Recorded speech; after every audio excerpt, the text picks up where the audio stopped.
তখন গোবিন্দ কৃপা করে ওনাকে মানে গোপেশ্বর মহাদেব বানিয়েছিলেন, মানে ওখানে দ্বারপাল বানিয়েছিলেন, কিন্তু গোবিন্দের সাথে রাস নৃত্য করতে পারেন নাই। ওই সময় ওনার বাসনা ছিল, তখন গোবিন্দ বলছিল এবারে তো হলো না, করিতেই হবে। শ্রীবাস আঙিনায় যখন মহাপ্রভু নৃত্য করতেন, তখন মহাপ্রভু ইশারায় অদ্বৈত আচার্যকে বলতেন, আসো না, এবার তোমার দাপরের বাসনা পূরণ করি। কিসের বাসনা?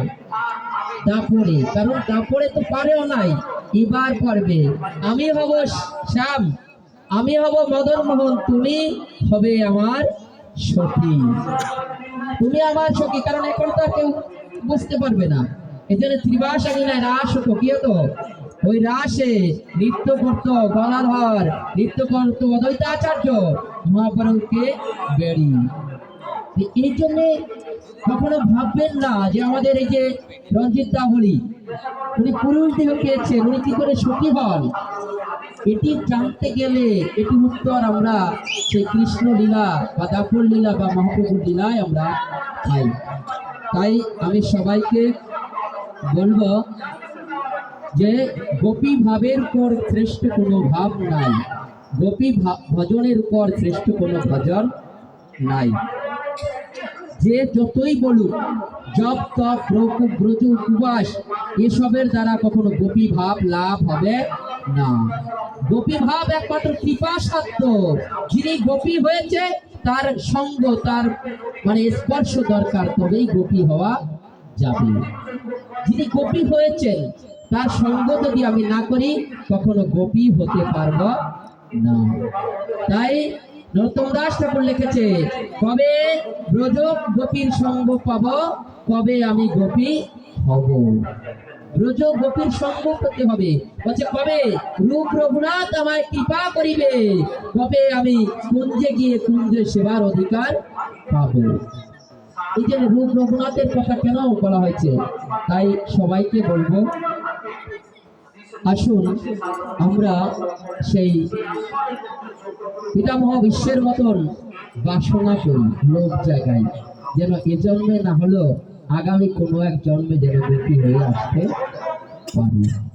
আর যদি গুরু কৃপা হিকে বলো, গুরুদেবের কৃপা হলে এই জন্মেও হতে পারে। গুরুদেবের যদি কৃপা হয়, গুরুদেবের কৃপা যদি হয়। তাই আমি শেষ করার আগে একটু কথা বলবো। সেই কথাটা হচ্ছে এই, যারা বাংলাদেশ সেবাশ্রমে দীক্ষা নিয়েছেন বা নিচ্ছেন, আমি বাংলাদেশ সেবাশ্রমের প্রতিষ্ঠাতা গোপীবেশ অবতার শ্রীমৎ আচার্য বিবেকানন্দ গোস্বামীর দীক্ষা প্রসঙ্গে একটা কথা আমি শুনেছি, যেটি বলেছেন গুরুদেব, এবং আমি শুনেছি গুরুদেবের ভাগ্নের মুখের থেকে, তুষারদার কাছ থেকে। আমাদের এক গুরু ভাই নিরঞ্জন দা, প্রফেসর নিরঞ্জন দা, উনি যখন গুরুদেবের কাছে দীক্ষা নিতে গিয়ে মানে দীক্ষার অনুমতি নিতে গিয়েছিলেন, তখন বলেছেন, সবাই বুঝবে কথাটা, বলছেন বাংলাদেশ সেবাশ্রমে সৎসঙ্গের মতো হবে না। অর্থাৎ সৎসঙ্গে ঋত্বিক প্রথা আছে। কি আছে? ঋত্বিক। বাংলাদেশ সেবাশ্রমে ঋত্বিক হবে না। গুরুদেব বলছেন যিনি দীক্ষা দেবেন তিনিই গুরুদেব হবেন, তবে তার অনুমতি প্রাপ্ত হতে হবে। তারপরে কথা বলছেন, যাদেরকে দীক্ষা দেবে তাদের আমি দাদুগুরু হব না। মনে করেন দাদা রঞ্জিত দা দীক্ষা দিচ্ছেন, ওনার শিষ্যরা কি হবে? গুরুদেবের গুরুদেব হবে, তাদের দাদুগুরু।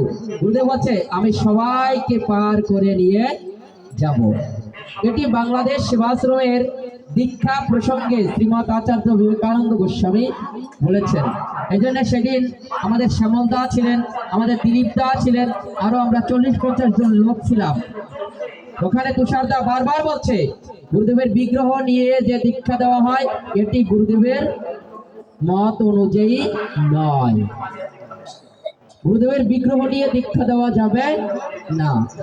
গুরুদেবের যদি দীক্ষা দিতে হয় বাংলাদেশ সেবাশ্রমে স্বপ্নে পান আর সশরীর পান, গুরুদেবের আদেশ প্রাপ্ত হতে হবে।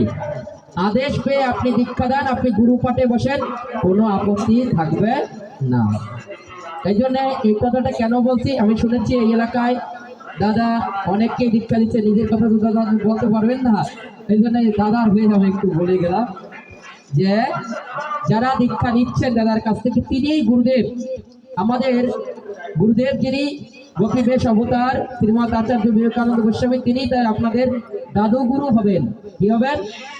দাদু গুরু হবেন, এবং তাকে দাদু গুরু রূপে আপনারা সম্বোধন করবেন। যেটা আপনারা রামকৃষ্ণ মিশনের কথা শুনেছেন, রামকৃষ্ণ মিশনেও যিনি দীক্ষা দেন তিনি গুরুদেব, কিন্তু অন্যদের ইষ্ট বা ভগবানকে রামকৃষ্ণ দেব। আমাদের বাংলাদেশ সেবাশ্রমে হয়তো গুরুদেবের ইচ্ছা হলে একদিন আমরা সবাই ইষ্ট হিসাবে গোপী বেশ অবতারের আরাধনা করবো, তাই নয় কি দাদা? ইষ্ট হিসাবে এটি আমাদের সকলের মনের কথা যে আমাদের ইষ্ট একজনেই। কেন ইষ্ট? রঘুনাথ রূপ গোস্বামীকে জিজ্ঞাসা করা হয়েছিল তোমার ভগবানকে, তিনি কৃষ্ণের কথা বলেননি, তিনি বলছেন আমার ভগবান হচ্ছে শ্রীকৃষ্ণ চৈতন্য মহাপ্রভু। আমারও নির্দ্বিধায় বলতে ইচ্ছে করে আমার ভগবান গোপী বেশ অবতার আচার্য বিবেকানন্দ গোস্বামী। নির্দ্বিধায়, কারণ তিনি দেখিয়েছেন বিশ্বরূপ, দেখিয়েছেন তিনি তার অনন্ত কোটি বিশ্ব ব্রহ্মাণ্ড দেখিয়েছেন যে তার থেকে সবকিছু প্রকাশিত হয়েছে, কেন তাকে আমি ভগবান বলবো না? তিনি দেখিয়েছেন, দেখানোর পরে আমি বিশ্বাস করবো না? অর্জুন যেমন বলছিলেন যে তুমি তোমার যে বিভূতি সম্পর্কে বলেছো আমার বিশ্বাস হচ্ছে না, আমাকে দেখাও। দেখানোর পরে কি তিনি বলতে পেরেছেন যে আমার বিশ্বাস হচ্ছে না? তেমনি গুরুদেব যাদেরকে দেখিয়েছেন তারা তো নির্দ্বিধায় বলবেন তিনি এই ভগবান। আমি কোন ভগবানকে দেখেছি? গোপী বেশ অবতার শ্রীমৎ আচার্য বিবেকানন্দ গোস্বামী ভগবানকে। তিনি রাধারানীর, আমরা কয়জন রাধারানীর বিশ্বরূপের কথা শুনছি কেউ? আমরা শুনছি বিশ্বরূপ কার আছে? কৃষ্ণের। বলজন কার কার বিশ্বরূপ আছে? দেবাদিদেব মহাদেবের আছে বিশ্বরূপ, হনুমানের বিশ্বরূপ আছে, গণেশের বিশ্বরূপ আছে, জানি আমরা। রাধারানীরও বিশ্বরূপ আছে, বিবেকানন্দেরও বিশ্বরূপ আছে, দেখার মতন চোখ খুলে পারে দেখা যাবে। রাধে রাধে। যাই হোক, অনেক কথা বলেছি, গুরুদেব আছেন। আসলে গুরুদেবের সামনে বসে কথা বলা হচ্ছে ভীষণ বাতুলতা। তারপরও সর্বশেষ গুরুদেব সহ আপনারা যারা আছেন সকলের চরণে ক্ষমা প্রার্থনা করি। আমার এই ক্ষুদ্র আস্বাদনে যদি ভুল ত্রুটি হয় ক্ষমা করবেন, যদি কেউ ব্যথা পেয়ে থাকেন সেটিও মার্জনা করবেন, গুরু কৃপা হেতু বলুন। জয় জয় শ্রীমৎ আচার্য বিবেকানন্দ।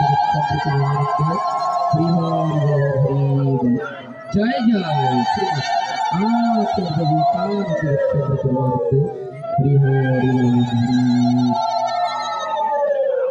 আসলে একটু প্রাণ খুলে আলোচনা করতে গেলে 2-3 ঘন্টা লাগে, তা না হলে আলোচনার কিছুই করা যায় না। যাই হোক, আমি এখানে বিশেষভাবে অনুরোধ করছি আমাদের শ্রদ্ধাভাজন দাদা শ্রীমৎ রঞ্জিত ব্রহ্মচারীকে ভাগবতীয় কথা আস্বাদন করানোর জন্য।